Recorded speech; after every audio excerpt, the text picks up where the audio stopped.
So, should you use your retirement funds to buy a business? Hey there everyone, it's David Barnett from davidcbarnett.com, the blog site, YouTube channel, iTunes, SoundCloud, Google Play podcast, where I talk about buying, selling, financing, and managing small and medium-sized enterprises. This week I got a question from someone who left a comment in one of my YouTube videos, simply asking, should I use my retirement funds to buy a business? Now, I live in Canada, and I do a lot of business in the US, and so my experience is kind of limited to those two countries. So if you live somewhere else like New Zealand, the UK, Australia, you're going to have to do some research on your own.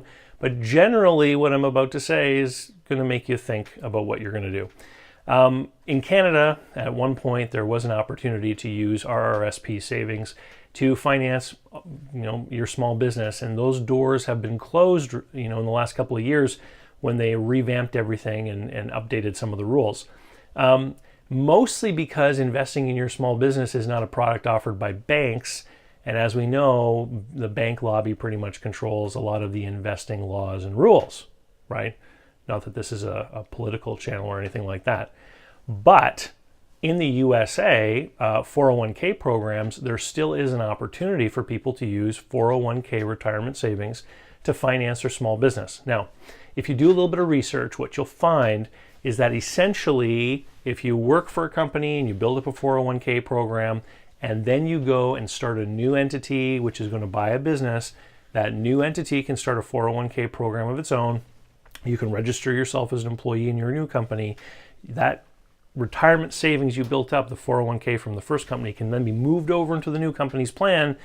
And as the controller of that program, you can then direct how that money is invested. Okay, so sounds complicated from a legal point of view, and it is. There are companies who will do this for you and manage all the paperwork. And in fact, what people end up having to do who do this kind of maneuver is they end up paying a monthly subscription fee to one of these companies to make sure that they're always compliant with the laws.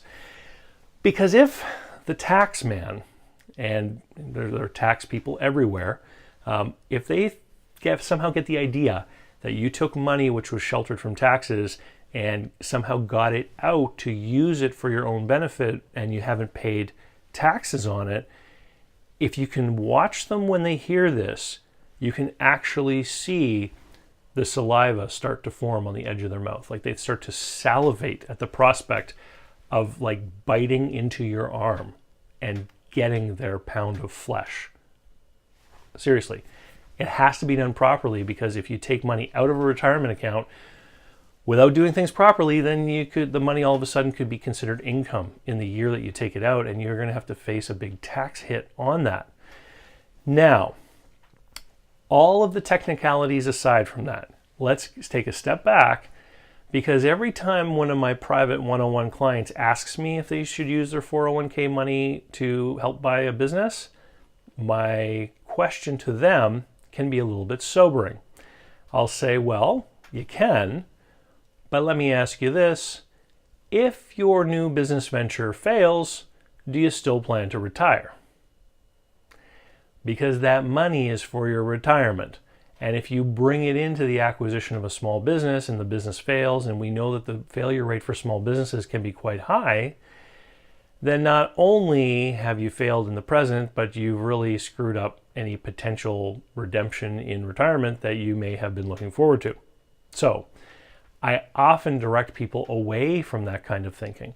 The idea is that, hey, if I can start a small business without borrowing money from somebody else, then I won't have those finance charges and I'll be able to make more money because I'm not spending money on interest, right? But the reality is that if you take the money from your own retirement account, you should be under just as much pressure to earn a rate of return on that money and return those funds back into your retirement account. And the problem is that most people aren't disciplined enough to do that, right?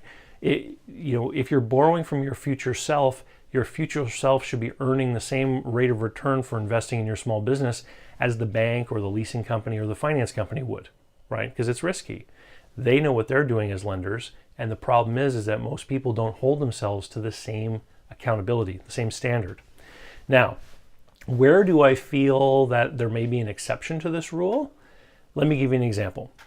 If you are buying a business and you had the appropriate down payment in your normal savings, not in your retirement account, and you were able to borrow some money from a bank, and some of the borrowing that you were going to do, let's say, was for a truck loan for a vehicle, okay?